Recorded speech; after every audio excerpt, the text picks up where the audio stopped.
The Duke of Grafton said he pitied the man who married her, and he said it before he ever set eyes on her, before he knew the shape of her handwriting, or the particular quality of her silence when she was deciding something, before he understood that a woman who keeps a lamp burning past midnight is not a woman lost in the dark, but a woman who has learned to make her own light.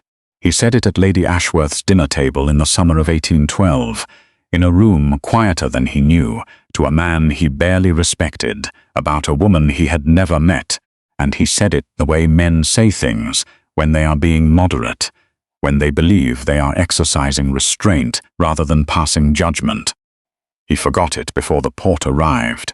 She did not forget it, because she was not there to forget it. And the things we are told about ourselves in rooms we have not entered tend to stay with us longer than the things we witness ourselves. If you have ever been judged before you were known, stay with this story. It is for you. The summer of 1812 arrived in Hertfordshire with the kind of heat that made people say things they ought not to, and Edmund, the Duke of Grafton, had been in the county only 4 days, long enough to find his rooms at Ashworth House tolerable, long enough to ride the perimeter of Lord Ashworth's land, and conclude that the summer would pass as summers did. Slowly and without particular incident, his betrothed, Clara Fenwick, was to join him in a fortnight. Until then there were dinners. He sat to Lady Ashworth's right as his rank required, and when the second course was cleared and the room settled into that particular lull between remove and dessert, the talk turned, as it always did in small counties, to the neighbourhood. Lady Ashworth mentioned Miss Lowe of Low's Reach, a near neighbour, a good girl, alone since March when her father had died, quite managing on her own. Mr. Holt, who sat near enough to be Edmund's nearest companion, and held his wine-glass with the careful grip of a man on his third glass of the evening, laughed at this, the way men laugh at women who manage, and said that she had her ledgers and her tenants and her solicitor whom she summoned at will, and argued with on principle. Mrs. Dorset, who sat to Holt's other side, and found him tiresome on most days and exhausting on this one, said that the estate had not dissolved when her father died, that she had seen to that herself, and was she not to be admired for it? Holt said certainly she was admired, never to be married, for what man wants a wife who can read a balance sheet faster than he can?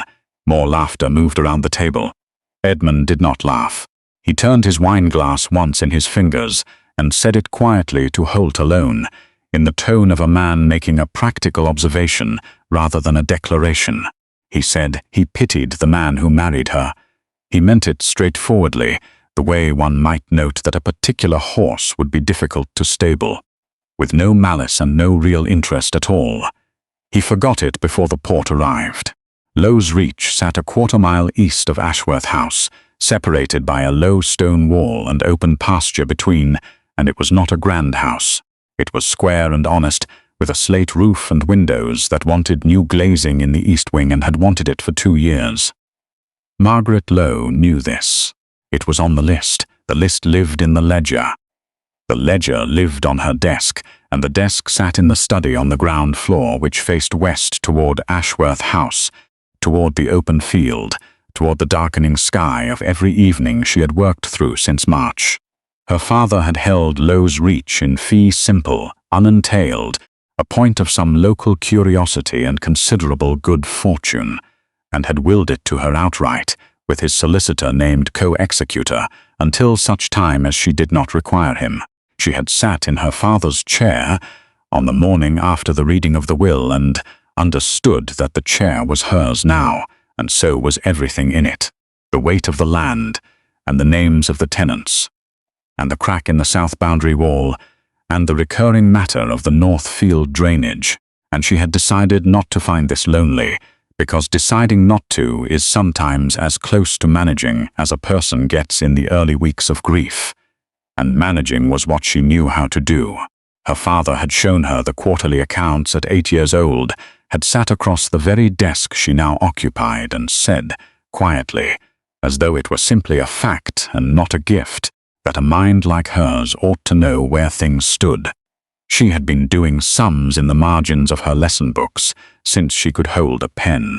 He had never once suggested that this was unusual, and because he had never suggested it, she had not known for some years that it was, and by the time she understood that the world considered it remarkable in a woman, she had already decided. The world's opinion on the matter was not something she was prepared to organize her life around. She missed him with a specificity that still surprised her, not the grand grief of the funeral and the formal condolences, but the small particular grief of turning to tell him something and finding the chair empty, of reaching a number in the ledger that would have made him laugh and having nowhere to put the amusement. She did not speak of this because she had found that speaking of grief to people who were not prepared to receive it plainly was a kind of performance she had no patience for, and most people were not prepared to receive grief plainly. They wanted it softer, or they wanted it shorter, or they wanted to offer comfort before the wound had even been honestly acknowledged, and she found this exhausting. On the evening of Lady Ashworth's dinner, Margaret was in the study. The lamp was burning. The East Wing glazing estimate sat open beside the ledger, and she was making a notation in the margin when Mrs. Dorset arrived, not knocking so much as announcing herself by the sound of her removing her pattens on the front step, then by the sound of her own voice telling the housemaid not to bother. She knew the way.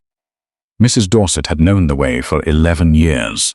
She sat down in her chair, the one across the desk, worn slightly more on the left armrest where she always rested her elbow, and she said the salmon had been overdone and Mr. Holt had too much wine before they even sat down.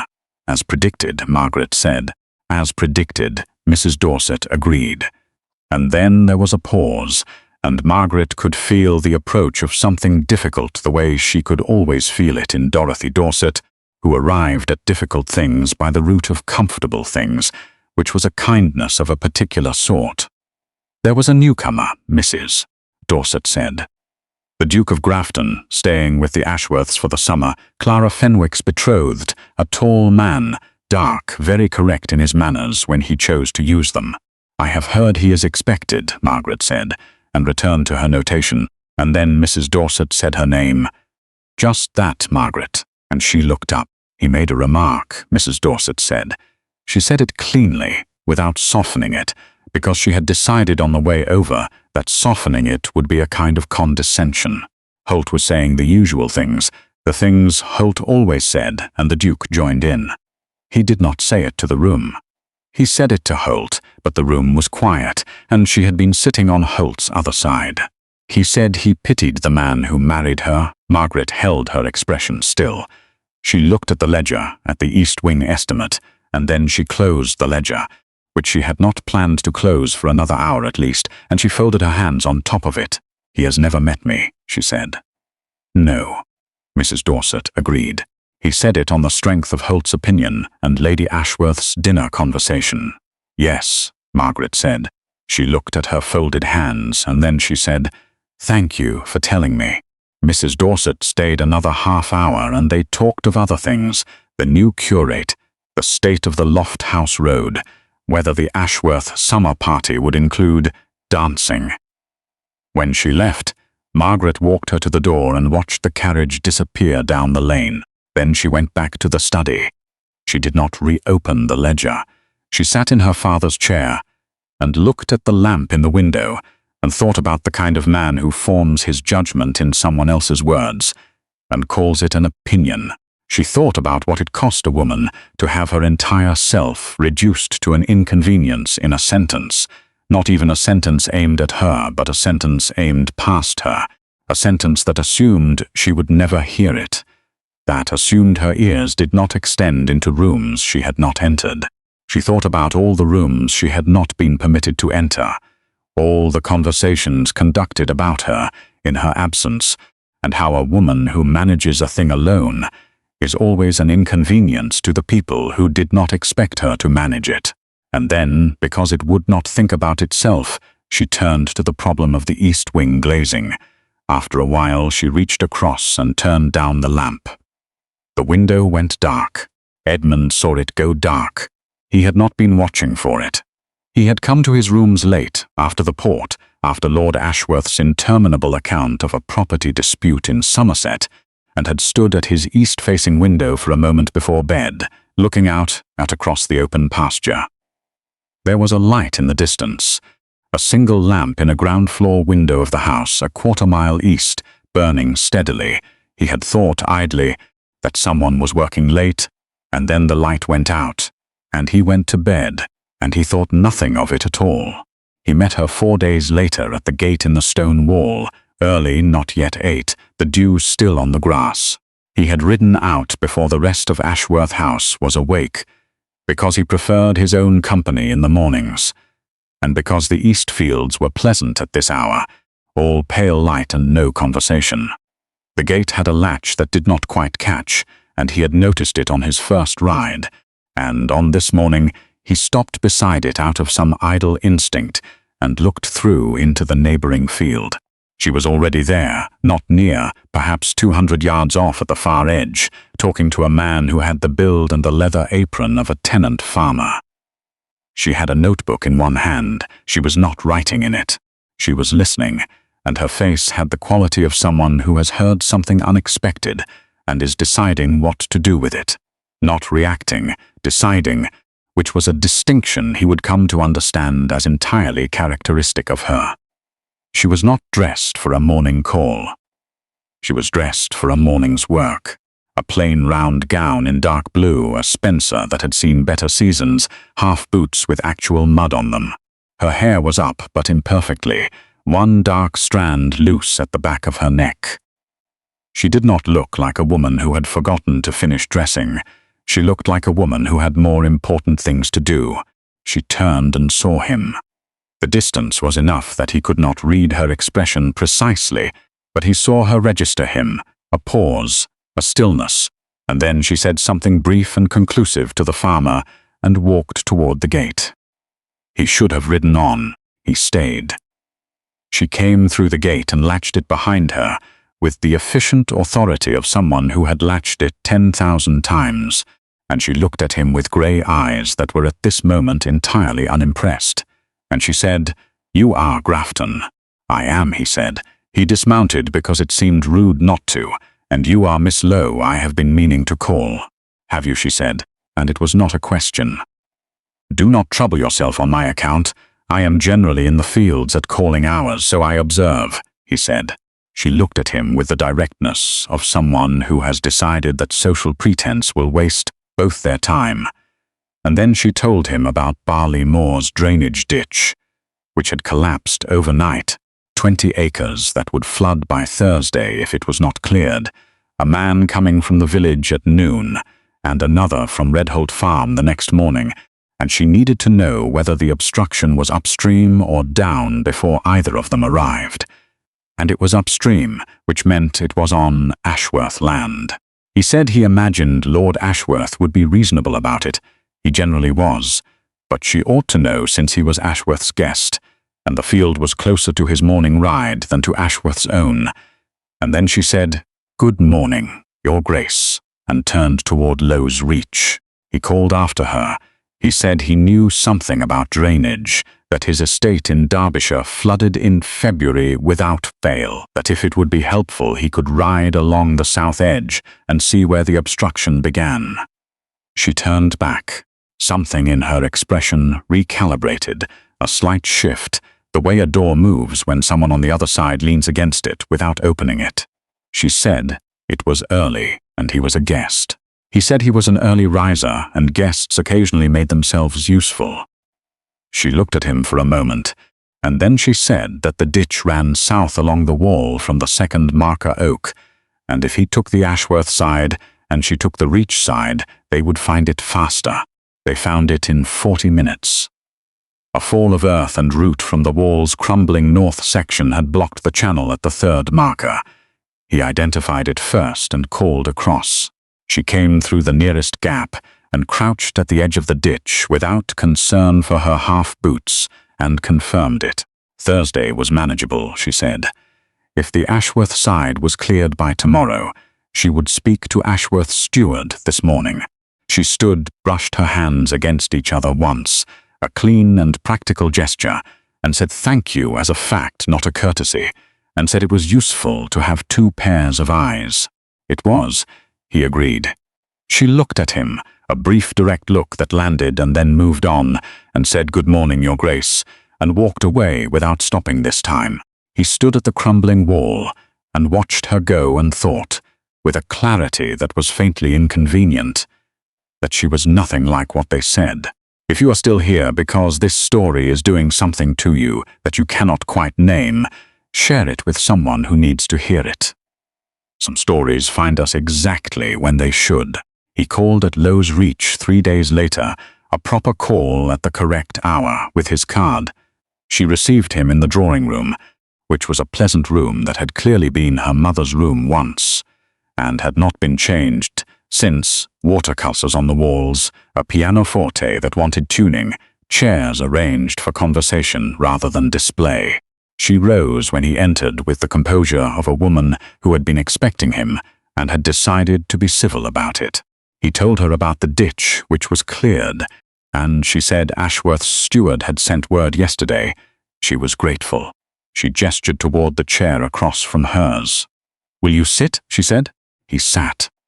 She poured tea with the same economy of motion she had used for everything he had observed her do, no flourish and no performance, and she asked about Clara, whether he was looking forward to her arrival.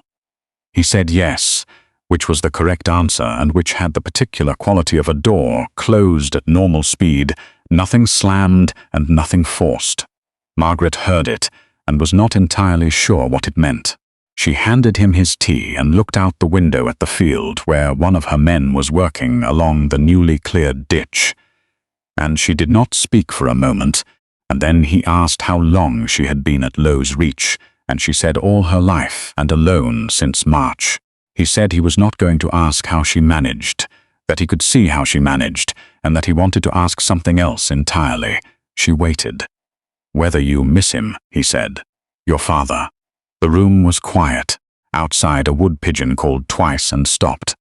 Yes, she said simply, not with apology or with the expectation of comfort, but as a plain answer to a plain question, and he nodded once, and he did not try to console her because he could see she did not want to be consoled, and understanding that distinction was rarer than she had expected it to be. They talked for another 20 minutes about the estate, not because he asked about it, but because she mentioned the east wing, glazing almost by accident.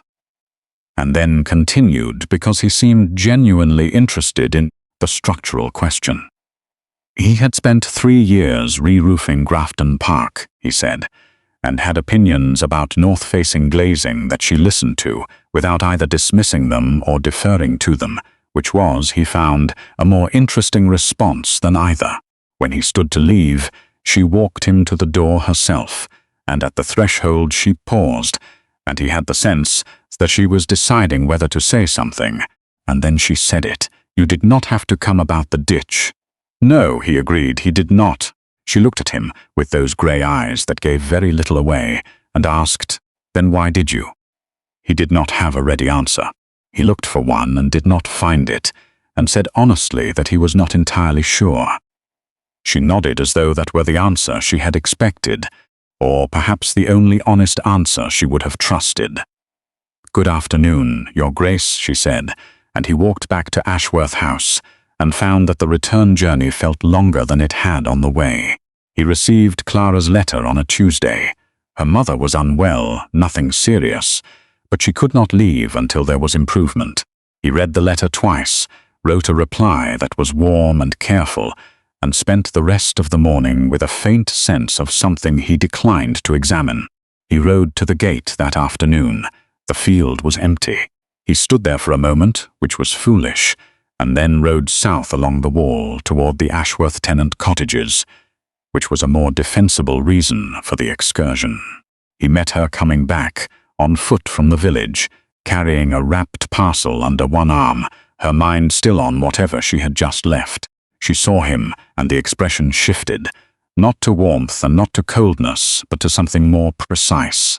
She fell into step beside him, which is to say, She continued walking, and he turned his horse to walk beside her, and she asked without hostility whether he had been looking for something.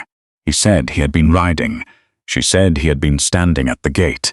He said he had been checking whether the ditch held after the rain. She said she had checked it that morning, and that he could have seen its condition from the lane and would not have needed to stop at the gate.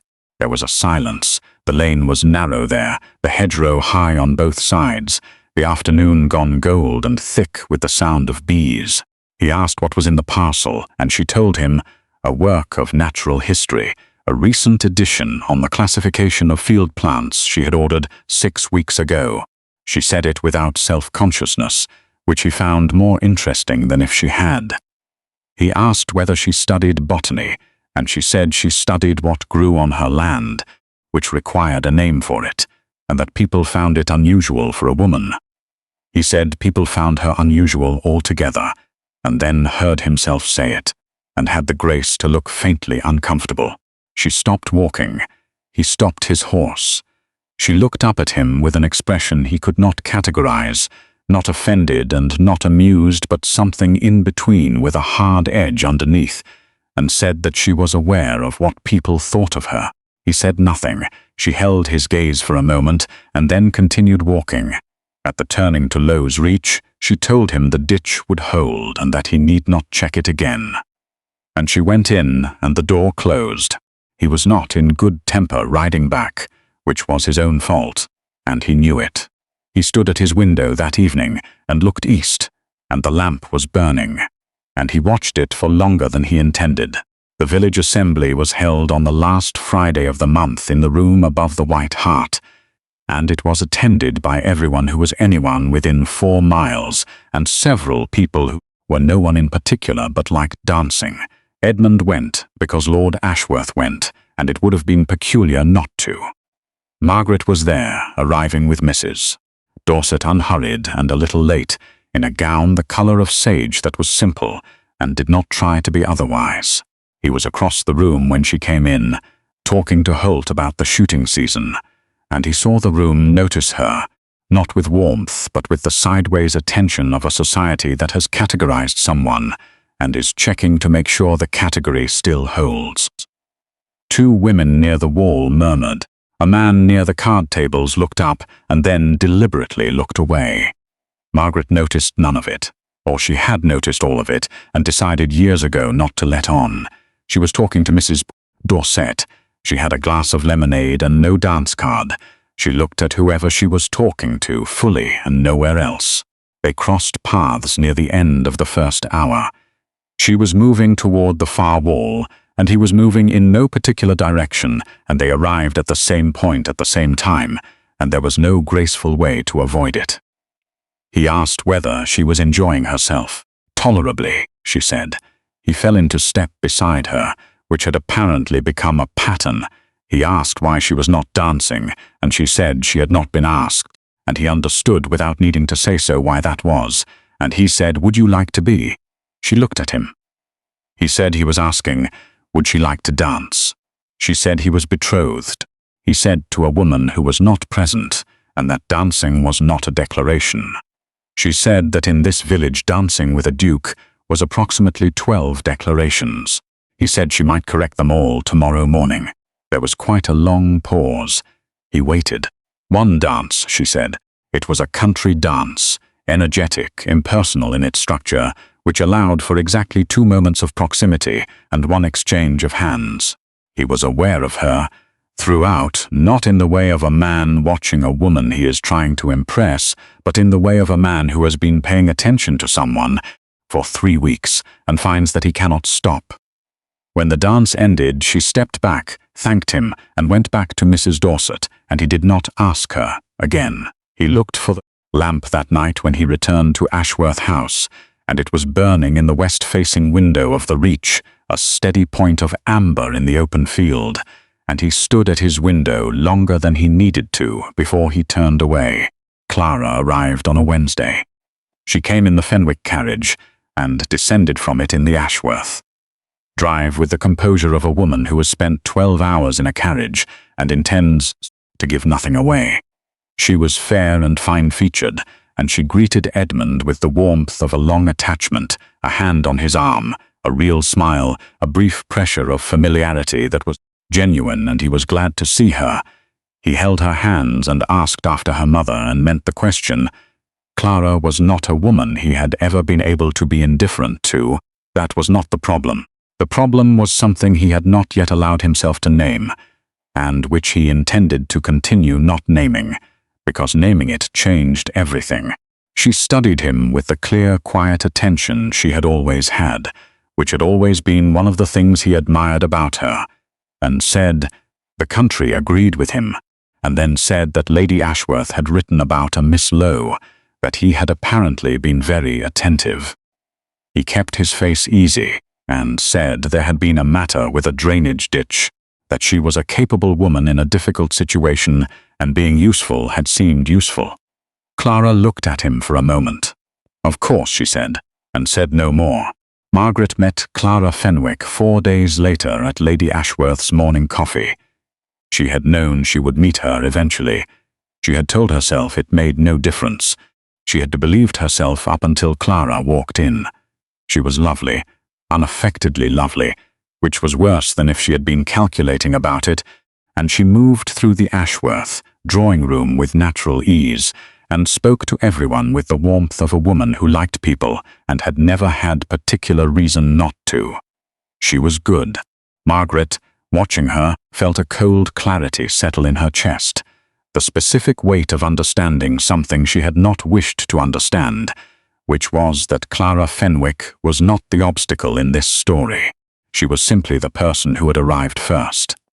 Edmund was there too, across the room talking to Lord Ashworth, and he had looked at Margaret once when she came in, a look she had felt before she found it, and she had not held it. Clara found her near the window. She said she had wanted to meet her, that Edmund spoke of her, that he said she ran Lowe's Reach entirely on her own, and did it better than most men would, and that he said it as a compliment, and that Edmund was not a man who complimented carelessly. Clara looked at her with transparent curiosity, and something else, something attentive, and then said, "We have been engaged 4 years. Margaret said she had not known that. A long time, Clara said with a smile that was entirely sincere and faintly complicated. He was 21 when their fathers arranged it. She was 18. They had liked each other very well then. A pause. We still like each other well, she said, and Margaret said nothing because she was aware that this conversation was more honest than it needed to be, and she understood that Clara knew that too. You heard what he said about you before he met you, Clara said. Margaret held her ground. Yes, she said. I thought so, Clara said. He would not have said it now. No, Margaret agreed. I do not think he would. Clara looked at her with an expression too clear and knowing to be comfortable, and then looked back across the room at Edmund, who had turned and was watching them both, with an expression Margaret could not read from the distance. It is a very fine morning, Clara said pleasantly, as though they had been discussing the weather all along. Shall we join the others? They joined the others. Edmund did not come across the room. Margaret did not look at him again. She walked home alone. She took the lane that wound along the south edge of her own land, and she passed the gate in the wall, the one with the latch that did not quite catch, and she did not stop. She went straight to the study. She opened the ledger. The East Wing glazing estimate was still there, and she had been putting off the decision for 2 weeks, waiting on a second opinion from a man in Red Holt who had said he would write and had not yet written. She looked at it now. She made the decision. She wrote the instruction. She wrote the letter to the Red Holt man, telling him his second opinion was no longer required. She closed the ledger. She sat for a moment looking at the lamp on the sill, unlit in the afternoon, and thought about Clara Fenwick's face, and the way she had said, "We still like each other well," which was not the same as "we love each other," and they both knew it.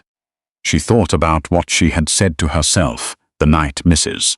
Dorset had delivered the news of the remark, that Edmund had formed his judgment in someone else's words, and called it an opinion. She had thought it coldly and correctly. and she stood by it. She also thought about the man who had crouched beside a drainage ditch at 7 in the morning without being asked, who had asked about her father, with the directness of someone who wanted an honest answer, who had asked her to dance in a village assembly room, knowing perfectly well what it would look like, who had watched her from across a room that morning with an expression she had refused to read. None of it meant what it might mean in different circumstances. He was betrothed. He was honorable. He would not act against his honor. She would not wish him to. She lit the lamp.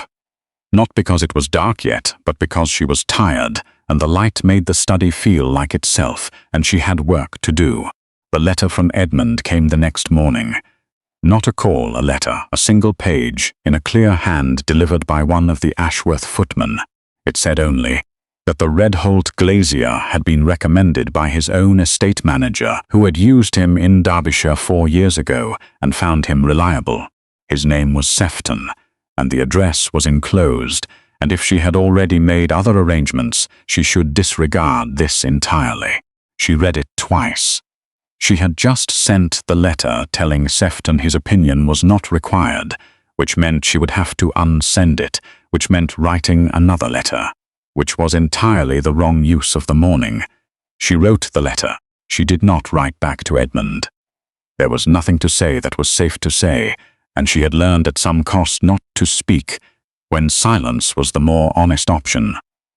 She put his letter in the top drawer of the desk and went to see about the glazing. He found her at the gate 4 days later, not on purpose or not entirely on purpose, because he had been riding east in the early morning, and she was there, leaning on the top bar of the gate, with the natural history book open in her hands, which suggested she had come out for air rather than any particular errand, which was new. He dismounted. He did not examine why.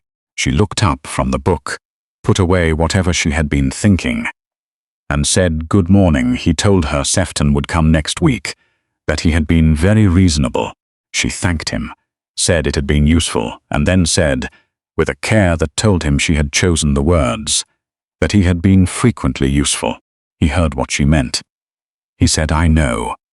Neither of them said anything for a moment. The field behind her was bright with early sun. She had her finger in the book at the place she had been reading, and she had not opened it again.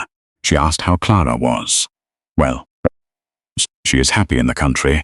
She is a very pleasant woman. A silence, not hostile, the kind that has weight because neither person is willing to add to it. She said his name, not his title, his name Grafton, and she said it the way a person says a name when they are beginning a sentence that is difficult. And then she stopped. He waited. This is, she began and did not finish it, and shook her head once, very slightly. He knew what she had started to say. He knew what the this was. He could not in good conscience finish it for her, because finishing it meant acknowledging it, and acknowledging it meant looking directly at something he was not entitled to look at. Yes, he said, because she deserved honesty if nothing else. I know. She looked up at him, and for a moment her face was entirely undefended, and he saw what was there, and she let him see it, and then she closed it quietly. Good morning, Edmund, she said. She pushed off from the gate and went back toward the house, the book closed under her arm. He stayed at the gate and did not call after her, because there was nothing he could say that he was free to say.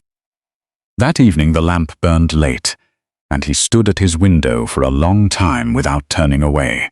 He went to Clara that following evening, after dinner, when the Ashworths had retired and the house was quiet.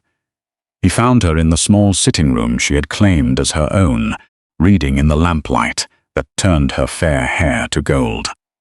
She looked up when he came in, and she did not look surprised, which told him she had known this was coming before he had admitted it to himself. He sat down across from her. He looked at his hands, because he had been turning this over for 3 days and had not found a way to say it that was not a wound, and so he said it plainly. Clara, he said, I believe we both know that something has changed. She put her book down. She was quiet for a moment, and then she said she had known for some time, not since Miss Lowe before, and she had been waiting to see if he would say it himself, or whether she would have to, and she had rather it were him. He said he was sorry. She said don't be, without coldness, just as a fact, and said she was a little sad, which was not the same thing, and that they had been very young, and she thought they had chosen each other because they were sensible and compatible and everyone expected it. And she did not think either of them had chosen the other because they could not imagine choosing otherwise. He said nothing because it was true.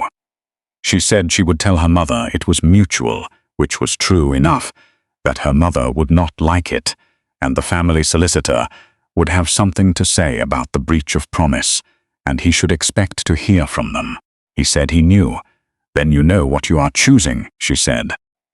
She folded her hands in her lap, and her expression held something that was not quite grief and not quite relief, but sat honestly between them. I hope she is worth it, Clara said. He did not answer. He did not need to. He left the room and walked the length of the corridor to his own, and stood at his east-facing window, and the lamp was burning, steady and solitary and very bright, and he looked at it for a long time.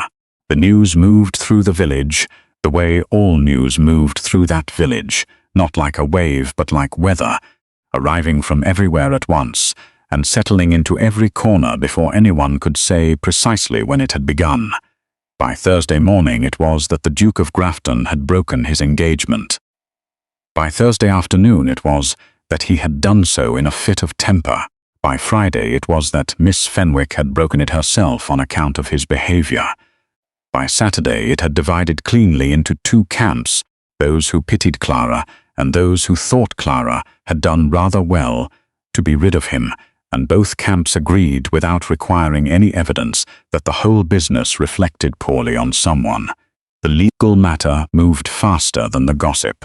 The letter from Fenwick's family solicitor arrived on the Friday, 2 pages precise and unpleasant, outlining the basis for a claim of breach of promise. Edmund read it at the library desk with Lord Ashworth, standing at the window pretending not to listen.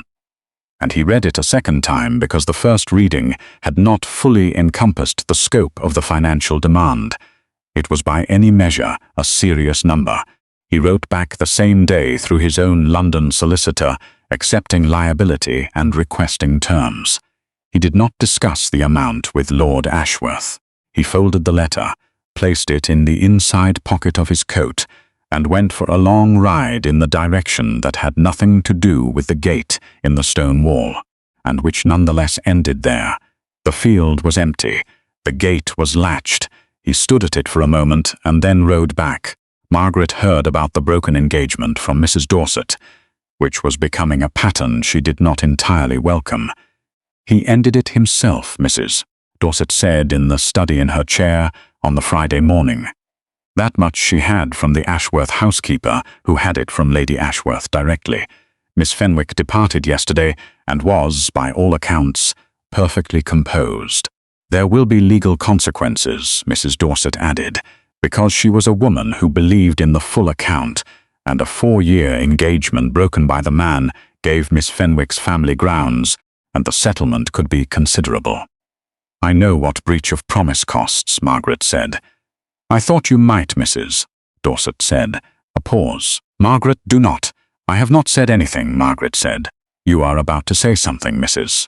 Dorset said, and Margaret set down her pen and said whatever she was about to say, she would ask her not to say it. Mrs. Dorset was quiet for a moment, which cost her something, and then she said very carefully that he had broken a 4-year engagement, a legal and financial liability he had walked into with full knowledge, and he had done it knowing what it would cost him. Yes, Margaret said, that is all I intended to say, Mrs. Dorset said. Margaret picked her pen back up and said that she understood, and that she also understood that it did not change what he had said about her before he knew her, did not undo the fact that he had stood in a room and decided on no information whatsoever that she was a woman to be pitied. Understanding a thing is not the same as forgiving it, she said. No, Mrs. Dorset agreed. It is not. Margaret wrote a notation in the margin of the ledger. It was the wrong notation. She saw it immediately and struck through it and wrote the correct one. He has not called, she said.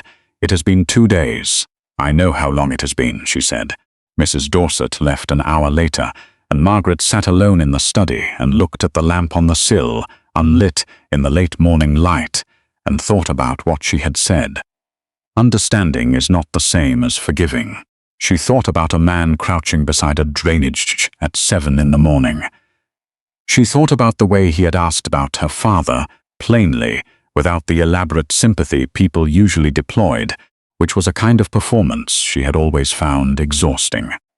She thought about one dance at the White Hart, and the word approximately, and the fact that throughout all of it, he had never once looked at her the way people usually looked at her, with either dismissal or the particular weariness of those who found her inconvenient. He had looked at her as though she was someone worth looking at. She stood up. She walked to the window and looked out at the west field and the stone wall and the pasture beyond, and she thought about the night she had turned the lamp out, deliberate and cold, after Mrs. Dorset had first delivered the news of his remark, and she thought about lighting it again 3 days later, not because the darkness had grown comfortable, but because she had refused to let his opinion reshape her life. She thought about what it meant that she had looked for his horse at the gate every morning for a fortnight. She went back to the ledger. He called on Saturday. She was in the kitchen garden, not gardening but examining the south wall, which had a crack in the mortar she wanted assessed before winter. The housemaid found her there and delivered the card, and Margaret looked at it for a moment with soil-dusted fingers and said, "Tell His Grace I will be in directly." She went in. She did not change. She came to the drawing room in the plain dark gown she had been wearing all morning, with mud on the fingers of her right hand that she had wiped but not entirely removed, and she thought, let him see this. Let him see what he said. He pitied. He was standing at the window when she entered, looking out at the kitchen garden she had just come from, and he turned when she came in, and he looked like a man who had not slept well. She did not gesture to a chair. She stood in the middle of the room and looked at him and waited. He said he was aware that he was not entitled to much of her time. "Sit down," she said, because making him stand seemed like cruelty dressed as principle. He sat. She sat across from him. She did not pour tea. She looked at him and he looked at her, and neither of them made any pretense at preamble. "I owe you an apology," Edmund said. He said he had said something before he met her that was wrong, not merely wrong in retrospect, because he now knew her to be different from what he had assumed, but wrong at the time, because he had had no basis for assuming anything at all, and had said it anyway in company, and he could not pretend it had been without consequence. She held his gaze. "No, you cannot," she said. He said he was not asking for her forgiveness. He was not certain he had earned the right to ask for it, but he was asking whether she would hear him. "I am hearing you," she said. He said what he had meant practically, as a man observing a situation from the outside, and it had not occurred to him that the woman at the center of that situation was a person with her own account of herself, which was likely far more accurate than his. He looked at his hands briefly, and said he had been in Hertfordshire 4 days and had known nothing about her and had said it because Holt was saying worse, and he had thought he was being moderate. He looked up. "That is not an excuse," he said. "It is an explanation, and there is a difference." "There is," she said. He said he was aware of the legal matter, and had already engaged his solicitor on it, that he did not raise it for credit, but because she had asked, and he would not be less than honest for a moment. She looked at the lamp on the sill, sitting in daylight, unlit, and she thought about the fact that she had been burning it every night for weeks, and had not examined why, and now she examined it. "You have been honest with me," she said, "more honest than most people trouble to be. That is not nothing." "No," he said, "I did not think you would want anything less." "I don't," she said. "I cannot simply say that it is forgotten," she said. "It is not forgotten. It may be set aside in time, if there is reason to set it aside." He looked at her carefully. "Is there reason?" he asked. She held his gaze for a long moment. The morning was quiet around them. Beyond the window, her kitchen garden sat in the June light with its cracked south wall and everything in it that was hers and hers alone. "I don't know yet," she said honestly.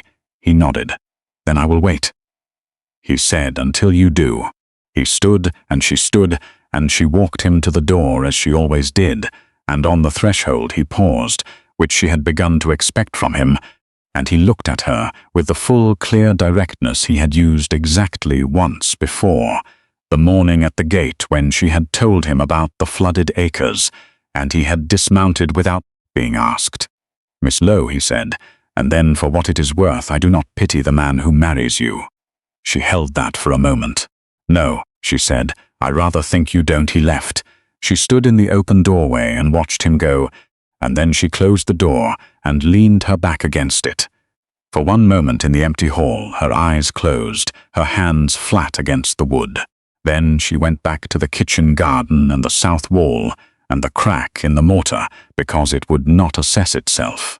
The days that followed had the quality of held breath. He called twice more that week, both proper calls, both of the correct duration, both conducted in the drawing room with the pianoforte that wanted tuning and the chairs arranged for conversation. He did not push. He was, she discovered, a man who was very good at not pushing, which was far more effective than pushing would have been.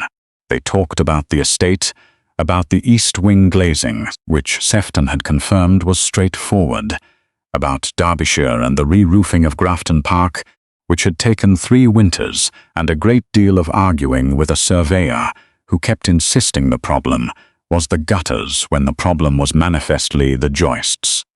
They talked about books.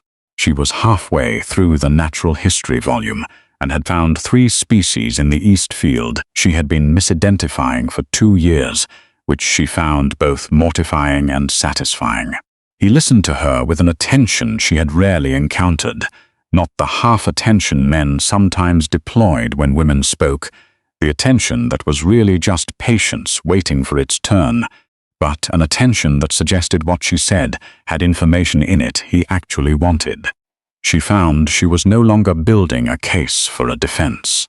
She was no longer entirely sure what she was doing, only that she was doing it, and that it felt less dangerous than it had 2 weeks ago. It was Mrs. Dorset who forced the moment, not intentionally or not entirely. She arrived on a Thursday afternoon, unannounced as always, and confident of her welcome, to find Edmund's horse already at the gate and Edmund himself in the drawing room with Margaret. They were not sitting particularly close. There was nothing that could be pointed to. But the room had a quality to it, a held-breath quality, the same one the preceding weeks had carried, but distilled now into this specific afternoon, this specific light, these 2 specific people who had stopped talking when the door opened and were now looking at Mrs. Dorset with the expressions of people interrupted mid-sentence, except that neither of them had been speaking. "Oh," said Mrs. Dorset. She took in the room with the clear attention of a woman who has been waiting for this development for some time and is not sorry to have arrived at it. "I have called at a wrong moment," she said. "Not at all," Margaret said. "I think perhaps I have," Mrs. Dorset said, and then said that in fact she thought she had arrived exactly when someone needed to say something that had not yet been said, and now there was a witness, which made it much harder to leave the room without saying it. "Dorothy," Margaret said with quiet warning. "I am simply observing," Mrs. Dorset said, and sat down in her armrest-worn chair with the composure of a woman who had no intention of leaving, that it was a very fine afternoon, and she believed His Grace had something to say. Silence. Edmund looked at Mrs. Dorset. He looked at Margaret. Margaret was looking at the lamp on the sill, unlit in the afternoon, sitting there like a question she had not yet answered. He stood. He crossed the room to the window where the lamp sat, and Margaret's chair was near enough that this put him closer to her than he had been all afternoon, close enough that she looked up. "Miss Lowe," he said. Margaret, her name in his voice was different from her name in anyone else's. She had known this for 3 weeks. "I am not a man who speaks before he is certain," he said. "I want you to know that I am certain. I have been certain for some time, and I have been waiting." Because you asked me to wait, and because you were right to ask, and because I did not want to offer you something you would receive as pressure." He paused. "But I think you are certain too, and I think you have been waiting for yourself to permit it." She held his gaze. Her hands were still in her lap. "This estate," he said, "this study, this lamp you burn until midnight every night when you are working, which I can see from my window at Ashworth, which I have been looking for every single evening since the first week I was here." He stopped. "I am not asking you to leave it," he said. "I am not asking you to become something other than what you are. I am asking whether there is room in any of this for me." The room was entirely still. Margaret looked at him. She looked at the lamp. She thought about the night she had turned it out, deliberate and cold, after Mrs. Dorset had delivered the news of his remark. And she thought about lighting it again 3 days later, not because the darkness had grown comfortable, but because she had refused to let his opinion reshape her life.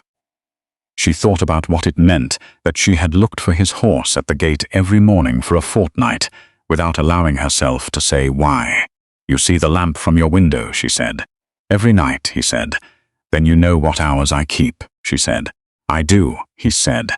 "And you have seen the mud on my hands and the state of my half-boots and the fact that I spend more time in the fields than in drawing rooms. And you have heard me argue about joists and drainage and the price of east-facing glazing." "I have," he said. "And you are certain," she said. "I am certain," he said, "that I would rather argue about joists with you than speak pleasantly about anything else with anyone." Mrs. Dorset made a small sound that was not quite a cough. Margaret stood. She was close to him now, close enough to see the careful tension in his face, the control of a man who has said the honest thing and is waiting to learn whether it is enough. She put her hand on his arm once, lightly.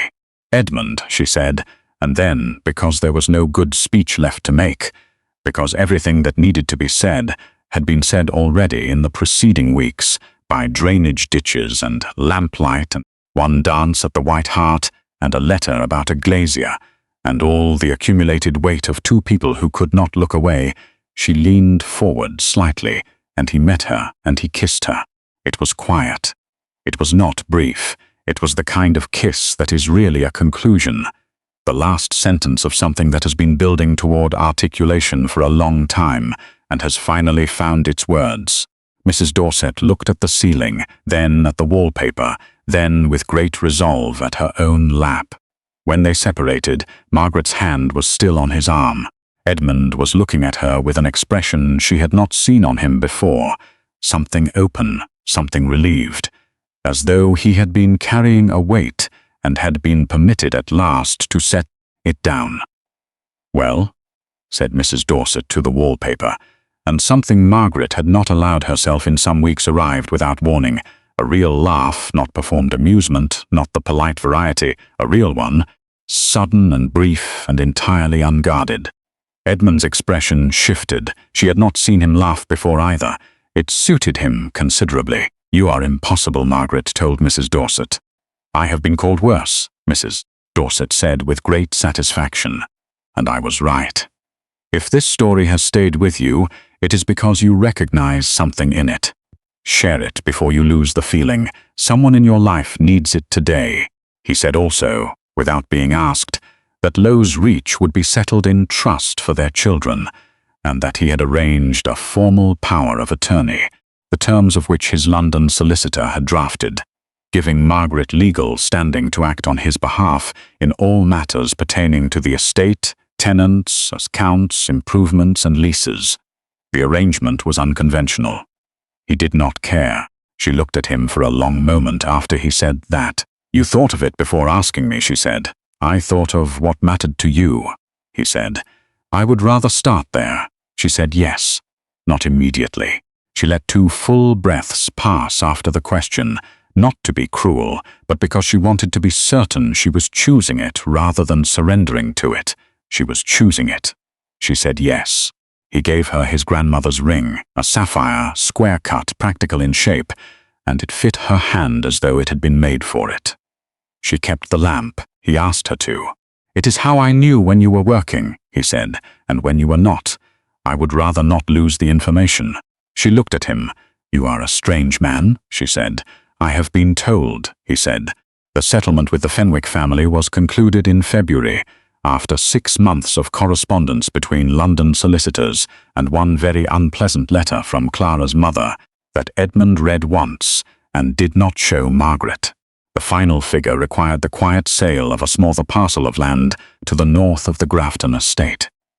He did not resent it. It was the cost of honesty arrived at too late, and debts of one's own making did not benefit from resentment. He told Margaret because there were to be no subjects between them, told her the figure, and told her about the land, and she did not ask him to justify either. She asked instead whether the settlement had been concluded fairly for Clara, which was, he thought, precisely the right question. Yes, he said. Her solicitor was thorough. Good, she said, and meant it. Clara Fenwick wrote to Margaret in March.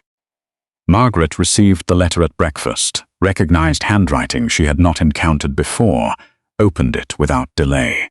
Clara wrote that she preferred writing directly to the alternative, which would be to say nothing and allow both of them to wonder, and that she wanted Margaret to know she did not hold what had occurred against her, not as a politeness, but as a fact, because she was clearly a woman who preferred facts. She wrote that Edmund had not fallen out of love with her. For Margaret's sake, that rather he and she had always been an arrangement that suited them before they understood what they might require of a marriage, and that she had understood it before he did, and was not sorry that circumstances had brought him to understand it too. She said he was an honest man, honorable to a fault, and sometimes difficult on account of it, but honest, and he would make Margaret a very fine husband if she could bear the occasional stubbornness. She had heard Margaret ran her estate with great competence, and she hoped Grafton Park would not give her too much trouble, as she understood the East Wing was notorious. With her sincere regards, Clara Fenwick. Margaret read the letter twice, then she set it down and looked out the window at the east field in the March morning, and thought about what it cost a person to write a letter like that, the generosity required, the deliberate setting aside of one's own grief in order to give someone else the thing they needed. And she thought that Clara Fenwick was a remarkable woman who would land exactly where she deserved to land. She wrote back the same day, thanked her, said she would keep the letter, agreed that the East Wing was indeed notorious, said she had dealt with worse. Then she found Edmund and read him both letters in full, because she had decided early on that there would be no subjects between them, and intended to maintain it. He listened without interruption, and when she finished, he was quiet for a moment and said Clara was a remarkable woman. Yes, Margaret said, folding both letters with equal care. You chose well once, she said. You simply chose wrong, in a different sense. She looked at him. I think she will be all right, she said. I think so too, he said. He paused. And us, he said. She looked at him with the full, clear directness she had stopped hiding. I think, she said, that we will be considerably better than all right. He took her hand, she let him. They married on the 3rd of April, 1813. At the village church, which held 38 people, if some of them stood, and held 41 on this occasion. Because the Vane cousins had come from Buckinghamshire, unexpectedly, and there was nothing to be done about it. Margaret wore her mother's pearls and a gown in ivory silk that was not new, repurposed from a length of fabric she had bought set 2 years ago for a different occasion that had never materialized, and the dressmaker in Merrow had done remarkable things with it. She looked, Mrs. Dorset told her, extremely well. I know, Margaret said, not from vanity but from honest assessment. Lord Ashworth came to offer his arm at the church door, as had been arranged. Margaret had considered refusing, had stood at her bedroom window that morning turning it over, the weight of walking in alone, set against the weight of what it would cost, and she was not a woman who refused gestures out of pride when the cost fell on others, and so she took his arm. She walked down the aisle of the small church with its smell of stone and old wood and harvest flowers, and she did not look at the assembled 41 with any particular expression. She looked at Edmund. He was watching her come, and he had the look she had seen on him exactly once before, open, something relieved, and she thought, walking toward him, that he was a man who would always look at her like that. She was going to have to accustom herself to it. She arrived beside him. "You took Lord Ashworth's arm," he said very quietly before the service began. "I considered not to," she said. "I decided the principle was not worth the cost to him." He held out his hand. She took it. The vicar began. They went to Grafton Park in October. The house was large and cold and smelled of damp stone, and something that had been lavender once and was now only memory. Margaret stood in the entrance hall on the first evening and turned slowly, taking in the plasterwork ceiling with its water stain in the northeast corner, the staircase with its worn treads, the corridor that disappeared into the east wing where the notorious problems lived. "The 4th and 7th stairs," Edmund said. "The 4th, 7th, and 9th, if I am honest," he said. "You are always honest," she said. She looked at the ceiling and said the northeast corner was damp behind the plasterwork, not surface damp, and he would need to find the entry point before the frost. "I know," he said. "I will want to see the accounts," she said. "They are on the desk in the library," he said, laid out before we arrived. She looked at him. He looked at her. She was travel-worn and slightly rain-damp and making structural assessments at 7 in the evening, and she looked, he thought, precisely and exactly like herself. "Good," she said. They went in. Margaret spent the first 2 weeks at Grafton Park conducting a systematic survey of the East Wing, not because Edmund's steward had not done so, but because she found that she understood buildings through her own hands and eyes, and because the steward, though competent, had a tendency to summarize problems in ways that lost the essential information. She found the water entry point on the 3rd day, a failure, in the lead flashing at the parapet, invisible from below, and apparently overlooked in the last 2 surveys. She told Edmund at dinner. "Where precisely?" he said, and she described it, and he nodded and said Simcox had mentioned something about the parapet in 1808 and had written it off as surface weathering. "Simcox was wrong," she said. "Simcox is frequently wrong," he said. He looked at her. "How did you find it?" he asked. "I went on the roof," she said, a pause. "Margaret," he said. "The lead was visible from the parapet walk," she said. "It took 4 minutes. It is 40 feet, he said. "I have been on roofs before," she said, and she served herself more potatoes with the composure of a woman who does not find this conversation remarkable, and said she would have the specification written up by Thursday, Sefton or a local man. He looked at her for a long moment, something alive and warm in his expression, and said, "Sefton, and Margaret, please do not go on the roof again. If there is a structural reason not to," she said, "I will note it in the specification. The structural reason is that I would like you to remain attached to the earth," he said. "That is a sentimental reason," she said. "Yes," he said, "I have them occasionally. They increase in proportion to certain attachments." She looked at him for a moment, fighting a smile and making a reasonable job of it. "I will consider it," she said. Grafton Park adjusted to her, which was the only direction available. The household had been running without a mistress for 7 years, since Edmund's mother's death, and this had expressed itself in the way of large households without direction, things done as they had always been done, and no one questioning whether they ought to be done differently, because there was no one to ask. Margaret asked. She sat with the housekeeper, Mrs. Grieve, in the first week, and went through the household accounts line by line, not to interrogate but to understand, and Mrs. Grieve, who had been braced for a duchess who swept in and dismantled everything, found instead a woman who read a balance sheet with the same attention she herself gave it, and who said at the end of 2 hours that the linen budget was too high and the coal delivery was too infrequent for a house of that size. And what was she missing? Mrs. Grieve, who had been saying both of these things to herself for years without anyone to receive them, listed 3 further items. Margaret wrote them all down. By December, the east wing flashing was repaired, and the coal delivery reorganized, and the linen budget reallocated to the repair of the stair treads. Edmund watched all of it with the attention he had been giving her since the first morning at the gate. He was happy, and this was sufficiently new that he spent some time in the first months examining it to ensure it was genuine and not merely relief. He concluded it was genuine. It was quieter than he had expected happiness to be, not a trumpet note, but a steady thing present in particular moments. Lamplight from the study she had claimed on the ground floor. East-facing, good light in the mornings. Her voice from 2 rooms away, giving precise instructions about something.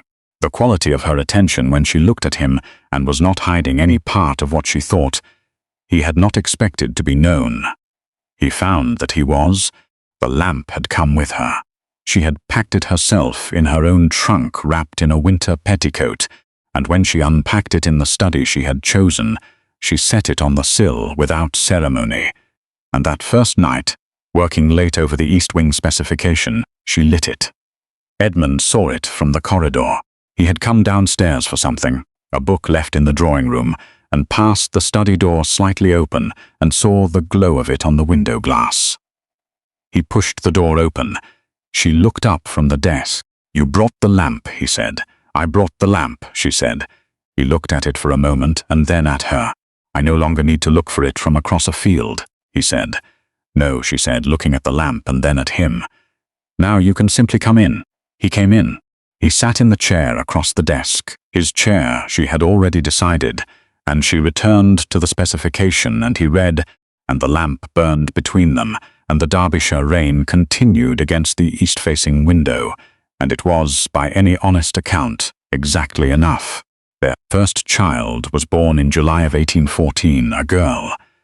Edmund held her in the corridor outside the bedroom door for 3 minutes, while the doctor was still with Margaret, and he looked at this small, extremely disgruntled creature, who had arrived making her objections known, and felt something that would have embarrassed him to name in company.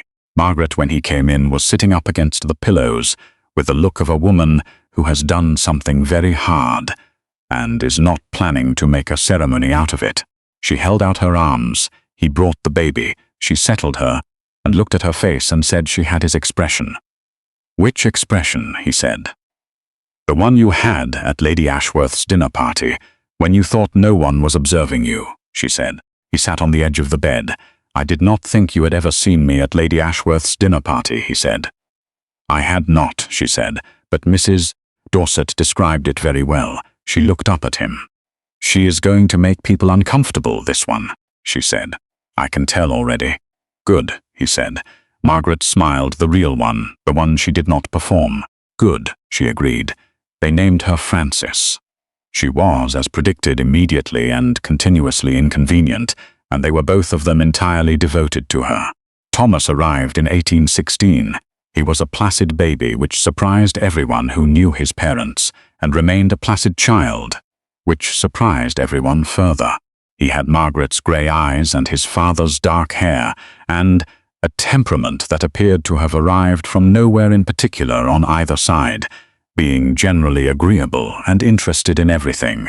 Margaret watched him one afternoon arranging wooden soldiers with methodical patience, while Francis stood over him, issuing tactical corrections he absorbed without complaint, and said he was a great deal easier to manage than the estate. "You love the estate," Edmund said. "I love the estate and find it difficult," she said, "and these are not mutually exclusive." She said she thought Francis would want to see the accounts when she was old enough, that she was already doing sums in the margins of her lesson books. "I began at 4, Margaret said. "My father let me see the quarterly accounts at 8. "Was that helpful?" Edmund said. She looked at him. "It was everything," she said. She was quiet for a moment. "I should like to do the same for her." "If she wants it," he said. "If she wants it, then we will." She nodded, satisfied. In the nursery, Frances had finished her corrections and was now explaining their strategic logic to her brother, with the full confidence of someone who has never once doubted her own assessment and sees no reason to begin. By 1818, the East Wing at Grafton Park was fully repaired. The household accounts were in the best order they had been in a generation. The North Derbyshire property was yielding significantly more than it had in the preceding decade. On account of a drainage improvement Edmund Stewart had been suggesting for years without anyone listening, until Margaret had looked at the land figures and said simply, "Do it." Lowes Reach, held in trust for the children under Edmund's legal authority, was let to a young family from Kent. Margaret had managed the terms herself, had conducted a correspondence with the prospective tenants that lasted 6 weeks and covered the drainage situation, the recurring matter of the south boundary wall mortar, and the particular habits of the Northfield Gate, with a thoroughness that the family's solicitor described in a private letter as rather more than he had anticipated from a duke's wife. She kept the right to her father's study. It was in the agreement. She went back in the spring, a 2-day carriage journey each way, Edmund at home with the children, and she let herself in and sat in her father's chair, which was still her father's chair, and she opened the ledger she had left on the desk. The last notation was in her own hand, made on the morning of her wedding, everything in order. East Wing Review due April. South wall repaired to satisfaction. She closed the ledger. She sat in the quiet room for a while, the afternoon light coming through the east window, and she thought about her father and about everything that had been this house, this desk, this lamp she had carried north in a trunk wrapped in a winter petticoat. She was not sad. She was the particular thing that lives between grief and gratitude, which has no better name than both at once. She put on her half-boots and walked the perimeter of Lowes Reach in the spring afternoon. The east field, the south boundary, the low stone wall with its gate that still did not quite latch.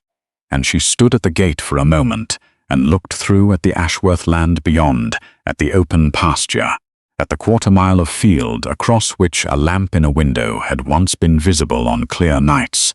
She latched the gate firmly because it always needed firmness, and walked back. Edmund came to collect her on the Friday. He arrived in the mid-afternoon to find her in the kitchen garden, talking to the tenant's wife about the south wall mortar, which had cracked again in the frost. He waited at the gate. She had not heard the carriage. She had her notebook out making a notation, and she had mud on the fingers of her right hand, which she would not notice until he told her. He intended to tell her, not because it needed correcting, but because it was her, entirely and completely her, and he had not tired of the sight of it in 6 years and had no expectation of beginning. She looked up and saw him. He saw the moment she let herself smile, not the decision, but the moment she stopped managing the expression and allowed it to do what it wanted, which was to change everything in her face, quietly and without announcement. He came through the gate and crossed the kitchen garden to her, and she looked up at him with the notebook in her hand, and the mud on her fingers, and everything between them that was chosen and accumulated and real. "The mortar," she said. "I can see it from here," he said. He took her free hand, the clean one. "Thomas has reorganized his soldiers," he said. "Francis has reorganized them back. Mrs. Grieve sends her regards, and says the coal delivery arrived correctly for the first time in living memory. It should have been doing so for 2 years, Margaret said. "It should," he agreed. He looked at her. "Are you ready?" he asked. She looked back at Lowes Reach, the square honest house, the east window of her father's study, the kitchen garden with its imperfect mortar and its south wall crack that someone would see to before autumn. She looked at it for a long moment, then she looked at him. "Yes," she said. They walked to the carriage together, and Margaret did not look back at the house, because there was no need to. It would be there in the autumn, and the spring after that, and the one after, tended and purposeful, and hers in the ways that mattered. The lamp was already home, burning in an east-facing window in Derbyshire, visible to no one but the dark. It did not need to be seen any more. It only needed to burn, and she had learned, finally, the lesson her father had tried to give her at 8 years old when he sat her down before a ledger and showed her what was real. That a life tended honestly, a life kept in good order, not for anyone else's admiration, but for the simple reason that order is what allows things to grow, that such a life does not require an audience. It does not require a verdict. It does not require the pity or the approval of men who have not yet had the decency to meet you before they decide who you are. It requires only the willingness to keep the lamp burning and the patience to let the right person find their way across the field toward it. She had the willingness. She had always had the willingness. And as it turned out, she also had the patience, though it had cost her something to develop it, and she considered that a fair price for everything that came after.